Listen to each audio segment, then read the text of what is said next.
Well, what's happening today is that we're doing a walk with Louth International is supporting and pushing for a walk to the Pacific Ocean from here from Lolo, Montana.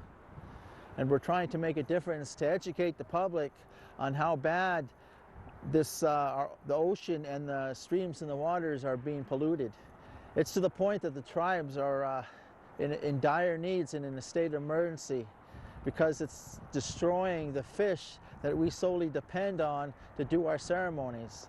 And in continuance with that, we as traditional bundle keepers, winter bundle keepers from the Chippewa tribe and the Blackfeet Nation here in Montana, we've lost a lot of elders that passed away in the last 20 years. In the last 20 years, we've lost almost over 20 elders. And then people were saying about global warming, how that affects the native population, affects the earth. We're losing our winter ceremonies. And at the same time, we're being polluted and we're being consistently facing the loss of the sacred beings out of the ocean we call the fish. We depend on fish. We depend on for our ceremonies, our traditional ceremonies, our nightly ceremonies, our yearly ceremonies. We're losing complete dependency on that fish, and it's scary. And we need to try to preserve the ocean. We need to try to preserve what's left. You know, the streams, that's what matters. When the salmon come up the rivers, they come up all the way up on the eastern part of the mountains here, the eastern part, from the west all the way to the east, going to the top of the mountains here where they begin at the start of when they lay their eggs, the salmon. And so when they come up, the tribe members, the tribes all along the coastline, they're all saying the same thing. Their fish is all turning yellow. Everything is no good. They said, coming back radioactive, they're coming back sickly, they can't eat them no more. You know, the whole West Coast, they're really suffering and having a difficult time over the loss of their fish. And at the same time, the loss of everything that's in the ocean. And the tribes are dependent, their entire culture on the West Coast is dependent on preserving the fish, preserving the beings and all life out of the ocean. And so if they lose that, they lose their entire culture, the entire way of life. And right now, we are facing such a hardship for the oceans, where even the coral, what provides life in the ocean, they need cold air. Cold water. Once cold water is flowing to the coral, it sprouts it sprouts life from the coral, and it's dependent on the cold water coming in from the winter, and they're not getting that. From all over the world, they're not getting it, and it's scary. It's a scary time because if our oceans die, our people will die, and it's such an important change of life, and it's such an important change to make a difference now. If we don't stand up, if we don't start making an issue about protecting the oceans and the waters and the streams, and to get rid of the nuclear energy like Fukushima, how bad it destroyed and still destroying the water and destroying everything in the water, in the oceans. We call it Gichi Gichi Guchi Gumi, that ocean, sacred ocean for us. And us, at the beginning of time, our native people, our life, what we call love, it's called Sagi. That's the beginning and the beginning site of a river. The beginning site of all rivers, we call it Sagi. That means love. And we're losing a lot of love right now because everything that comes from the ocean, everything comes into the rivers is being affected by pollution. We need help. We need a stance. We need people to start acting out. We need cleaning teams. We need people to go out in the ocean and clean. We need people to start helping work to preserve our cultural ceremonies, especially our winter ceremonies. It's a vital and important time for us because we all come together, we all work together when it comes to trying to preserve the existence of our people. I think about my children and my great-grandchildren, how are they going to be affected? And so I ask you, how are we going to protect what's sacred to all of us? I mean, we're not just native people being affected, it's all life on the Mother Earth being affected. Everyone likes ocean seafood. Everyone's dependent on it. You know, and it's scary. It's a scary time for all of us. I worry in the next 10 years, are we even going to have an ocean left? I worry with the next 20 years, is it going to be a big, is everything going to be dead by then? Because that's where we're at right now. We're killing everything off. We're not respecting the earth. An elder once told me, he said, air is a must, water is a must, land is a must. And so if we do not have that, we can't exist. And so that's where we're at with this walk. We're trying to preserve what we can as Native people, to try to educate people, no matter how harsh the weather, no matter how bad the people think it is out there. Really think about it. Would you rather see the existence of our future, our grandchildren, to be diminished by pollution and desecration of what we believe is really a great thing to us, and that's the ocean. And that's the life that comes from it. And so if we don't make a stance now, we lose everything. And this is the beginning of something that's really important. We have to fight back, and it's just not me, but it's everyone. So, and I'd like, we have runners and we have people and supporters. They're all showing up.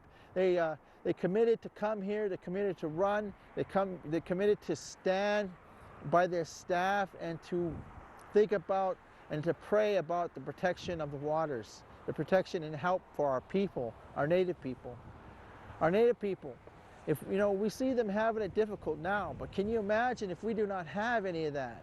And culture is completely dead because we cannot use our fish to pray with, to eat, to do ceremonies with. I mean, many tribes out there on the West Coast, they do annual fish collection every year so that they can have a certain amount of fish each year. And now they can't even preserve any fish. All the herbal medicines, they mix with fish. There's a lot of teachings, a lot of culture connected to fish. Us, we do the sweat lodge ceremonies. Sweat lodge is mandatory to use fish in our prayer, in a sweat lodge. So that now we're going to be missing that in our traditional ceremonies. So everything is affected, and it's a scary time for the whole world to look at. And that's why I'm doing the thing I'm doing here, to try to help preserve and to educate the public. We have to be able to protect our water, our oceans. We have to protect our streams. We have to protect what's sacred to us. Pollution is just too much, and it's killing our people. It's going to destroy us, and it will happen. Well, the walking, I think what we're at right now, when it comes to walking, as Indian people, we try to pray with the staff while we walk or we run. And so we make our wishes. We decide to try to protect. We try to make our wishes with the staff, and we try to make a difference on how we're going to protect the earth. We want to try to protect the earth, and we use traditional staffs and an eagle feather so that we can be able to, so our traditional teaching, so something will hear us. A higher power, something great will help us, to help preserve or to help to heal and help guide and help assist Indian people. That's why we do the things we do with the staffs. So, and a lot of times people will say, we've got a staff for the power, staff. So, well, every event's a cultural event. And so it's a type of worship. And so that's exactly what this is a type of worship. We make our wishes, and then we sacrifice our time to try to, to make our wishes, to ask for help.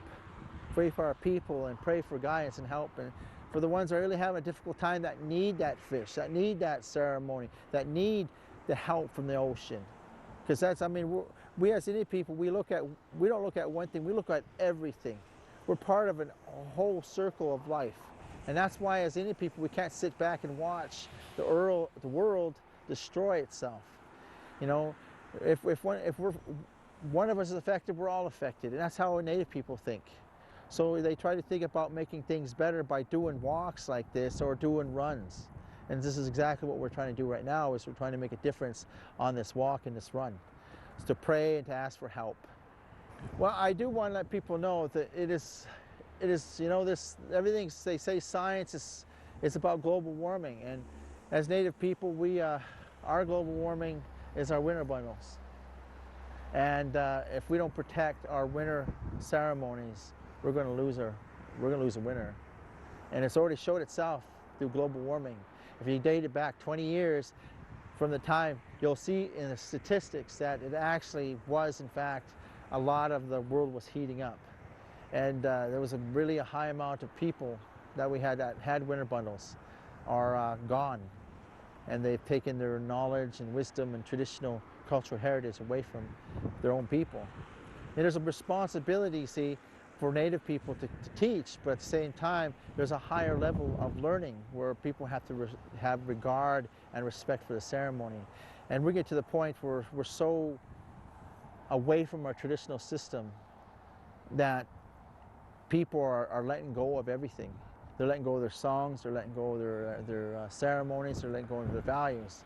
And even the winter ceremonies, what we have here with our sacred bundles, we are dependent on the winter, the winter, how it relates to the ocean, how it relates to the rivers, Sipi.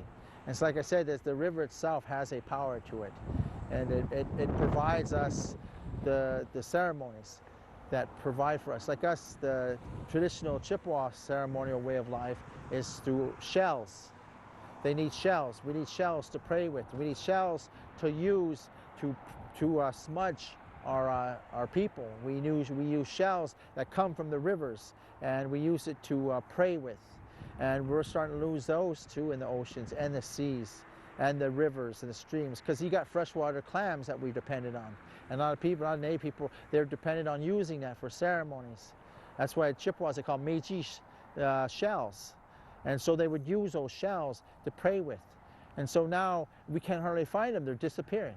And so there's a lot of other things that come out about where we're dependent on everything from the river to the oceans to the seas.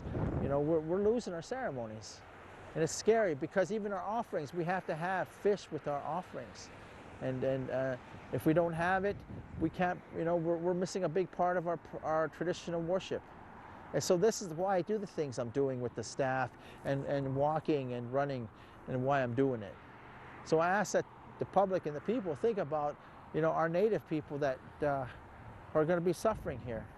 And us, you know, I'm doing it from Montana because I'm trying to show that we in Montana, we're being affected by our streams. We are affected by the pollution. And if we lose our traditional connection to the fish, we lose our ceremonies. And so, and I'm trying to tell people right now, up here in Montana, if they hit the streams, start saving, start preserving their fish, start saving them, because we don't know if we're going to have any more in the future. And it's getting to the point, it's scary. I know the fisheries here are very healthy, and it's great. But I'm working at it. We use salmon all the time. And it's a scary part of our life because we're seeing a lot of our salmon comes from the West Coast. And so it affects us. I want people to understand, if we have to try to preserve the sacred ocean, the sacred waters, to preserve for the future of our grandchildren. And do you want your children and great-grandchildren to fight the battle that you could be fighting right now? And it's up to you to make the change. We call it Gizigiziwa. We lead by example. We have to lead by example. And it's up to the population, up to the people to make a difference, to make the changes, and to be able to stand up and protect what's sacred to us. And as a traditional man, as I grew up, I understood the traditional laws under my tribe, the Blackfeet and the Chippewas. The laws are, we have to try to do everything we can to protect what's sacred to us, and that's the water. If we don't have water, we cannot live. If we don't have food, we cannot eat, we cannot live. We have to clean earth so that we can live on the earth. There's a lot of things that we need to make changes about. And as Representative Loud Thunder, Culture Director of Loud Thunder National, and I'm only trying to tell people, please get out, support, start doing marches and walks and sacred events like this so that we can help preserve the ocean, help pull teams together to clean it, help pull teams together to help preserve the streams. I mean, we need to make a difference. We need to ban plastics. We need to ban toxic usage of chemicals poured into the rivers and the streams. We have to make a change now, and change right now. Because in 20 years, how is that going to affect your children? And I want you to think about that.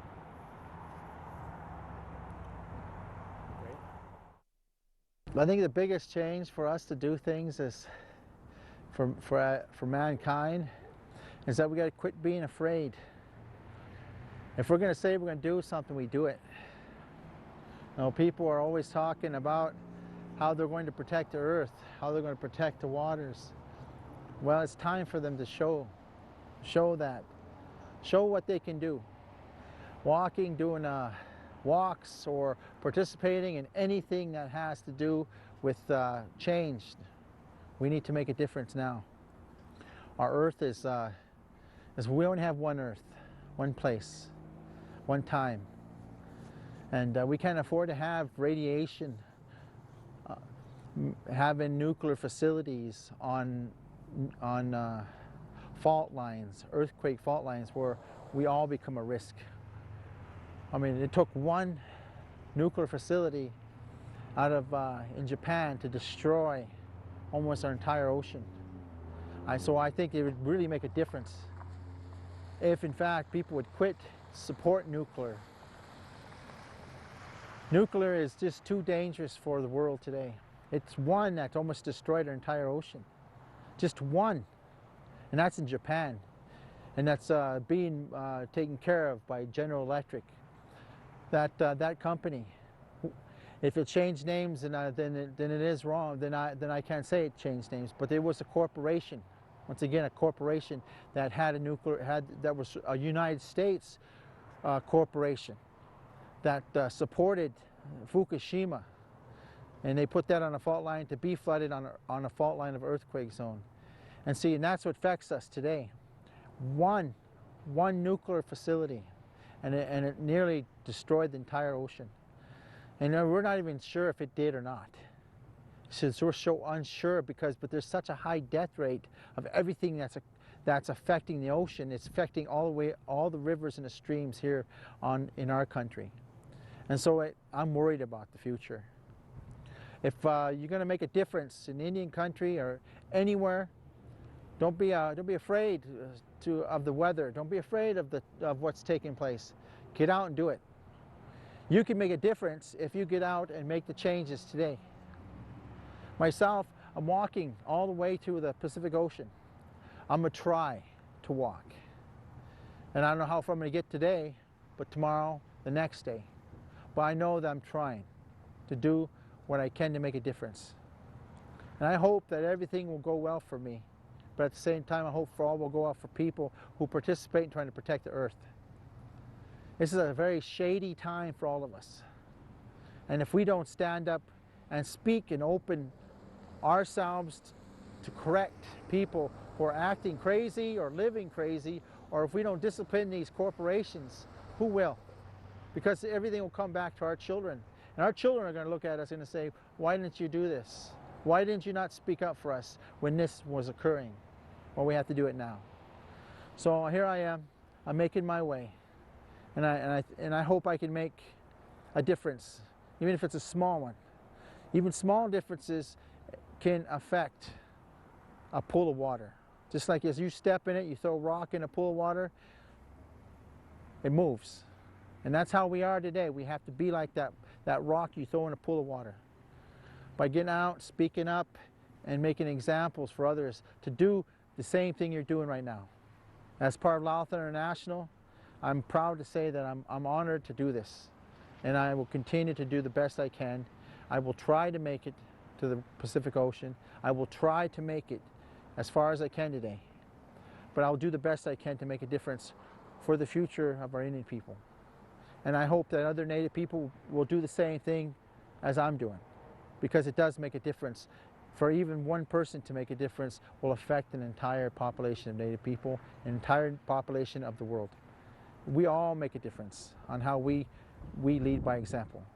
And that's where I want to leave off. I want people to think about that. You know, our future is in our hands. And I ask that you be able to tell people, that people know, you know, we have to act now to protect for the future of our children, our grandchildren. Oh, that boy.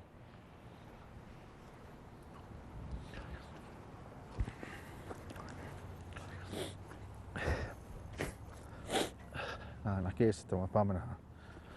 Just